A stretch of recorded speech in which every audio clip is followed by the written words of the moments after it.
छात्रों को हिरासत में ले रही है पुलिस। छात्रों का ये दावा है कि सादी ड्रेस में आई पुलिस और गुस्से में बैरिकेडिंग की तरफ भी बढ़ रहे हैं छात्र। लोक सेवा आयोग के पास आरएएफ तैनात कर दी गई है, लेकिन बावजूद इसके छात्रों का ये प्रदर्शन बढ़ता जा रहा है और अब पुलिस छात्रों को हिरासत में ले रही है। कुछ छात्रों से बात हुई तो उन्होंने ये दावा किया है कि सादी ड्रेस में आ रही है पुलिस और उन्हें हिरासत में ले रही है। गुस्से में बैरिकेडिंग की तरफ अब छात्र बढ़ रहे हैं। ये तस्वीरें सामने आना शुरू हो चुकी हैं। लगातार पुलिस और छात्रों के बीच विवाद देखने को मिल रहा है। अलग अलग इलाकों से ये छात्र यहाँ पर पहुंचे हैं और अब तो लोक सेवा आयोग के पास आरएएफ को तैनात कर दिया गया है, लेकिन बावजूद इसके यहाँ पर छात्र मानने को तैयार नहीं है। ये विवाद लगातार बढ़ता जा रहा है।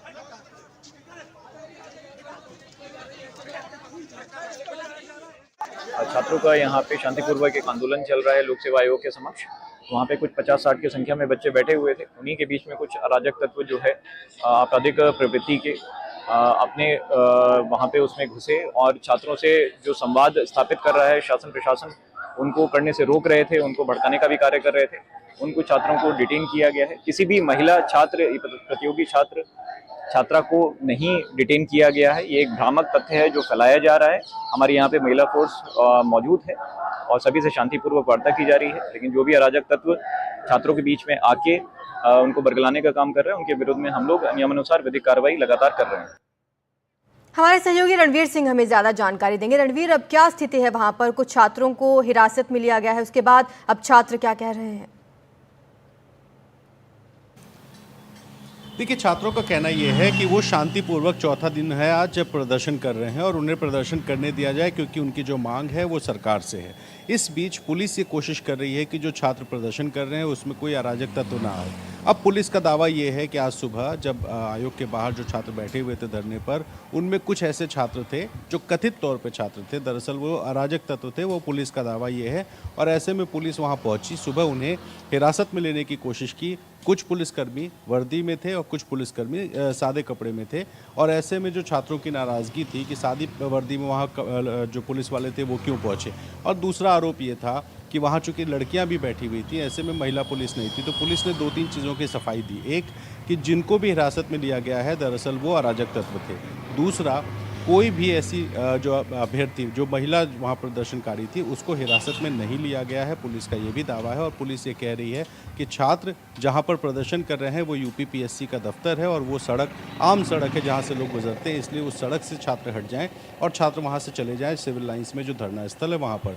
लेकिन छात्रों का कहना है कि वो यूपीपीएससी के दफ्तर से नहीं हटेंगे और ऐसे में यूपीपीएससी आने वाली जो सड़क के 3 रास्ते हैं उन तीनों रास्तों को बैरिकेड कर दिया गया ताकि और ज़्यादा छात्र पीएससी के दफ्तर पर ना आ पाए। और ऐसे में जो बैरिकेड के पीछे चौराहा है उस चौराहे पर छात्रों का जमावड़ा हो गया है, नारेबाजी चल रही है और पुलिस अलग अलग जगहों पर देख रही है।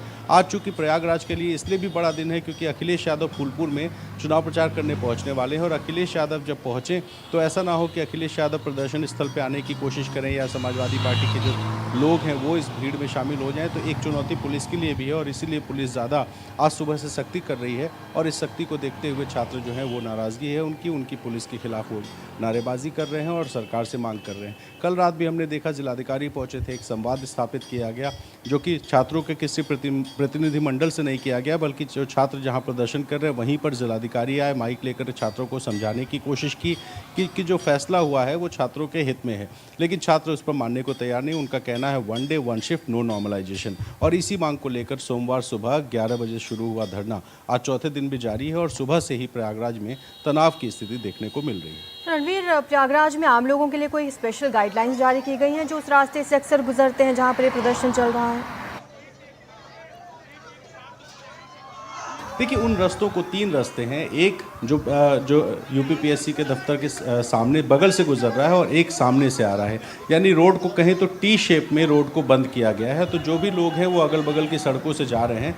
चूँकि वो जो इलाका है सिविल लाइंस का इलाका है, चौड़ी सड़कें हैं, थोड़ी जाम की स्थिति ज़रूर आसपास बनी हुई है क्योंकि ये सड़क बंद किया गया है, लेकिन फिर भी फ़िलहाल आम लोगों को कोई इस तरह की बहुत ज़्यादा दिक्कत नहीं है। लेकिन जो छात्र हैं, चूँकि सार्वजनिक जगह है, सड़क के ऊपर बैठे हुए हैं, चौथा दिन है और वहाँ पर बैठकर जिस तरह का छात्रों का प्रदर्शन है उसको लेकर के पुलिस उनको समझाने बुझाने की कोशिश कर रही है। लेकिन पहले दिन से पुलिस इस बात का आग्रह कर रही है कि छात्र वहाँ से हट जाएँ, धरना स्थल चले जाएँ, वहाँ शांतिपूर्वक प्रदर्शन करें। लेकिन छात्रों का कहना है कि मामला यूपीपीएससी का है, मामला पीसीएस के एग्ज़ाम का है, मामला आरओ के एग्ज़ाम का है और इसलिए उनको धरना वहाँ देना है जहाँ पर जिस दफ्तर से इसका पूरा मामला संबंधित है और इसी वजह से आयोग से हटने को छात्र तैयार नहीं हैं। आसपास का जो इलाका है वहाँ पर बहुत सारे कोचिंग सेंटर्स हैं, बहुत से बच्चे रहते हैं, तो वो बच्चे टहलते हुए चले आते हैं और पूरे दिन और पूरी रात वहाँ बैठकर धरना प्रदर्शन करते हैं। तो हालात कल की तुलना में आज तनावपूर्ण ज़रूर हैं और वहाँ पर पुलिस, पीएसी और पैरामिलिट्री में आरएएफ इनको भी डिप्लॉय किया गया है। आज एलआईयू की जिम्मेदारी बढ़ गई है क्योंकि अखिलेश यादव जब एयरपोर्ट पहुंचेंगे और एयरपोर्ट से निकल करके वो फूलपुर जाएंगे तो कहीं ऐसा कोशिश ना की जाए कि वो सिविल लाइंस की तरफ आने की कोशिश करें। हालांकि एयरपोर्ट से सिविल लाइंस की दूरी काफ़ी है और जो जहां पे अखिलेश यादव को जाना है फूलपुर में अपनी रैली करने, वो एयरपोर्ट से लगभग जो आयोग है वहां से लगभग 30 किलोमीटर दूर है। ऐसे में अखिलेश यादव वहां जाएंगे इसकी गुंजाइश बेहद कम है। लेकिन फिर भी जिस तरह से उपचुनाव का माहौल है और अखिलेश यादव अगर जाने की कोशिश करते हैं तो एक तरफ छात्रों का प्रदर्शन और दूसरी तरफ अखिलेश यादव का प्रदर्शन होगा तो जाहिर है पुलिस की चुनौती बढ़ जाएगी और इसीलिए प्रयागराज में आज पुलिस ज़्यादा सिक्योरिटी वहाँ पर दिखा रही है।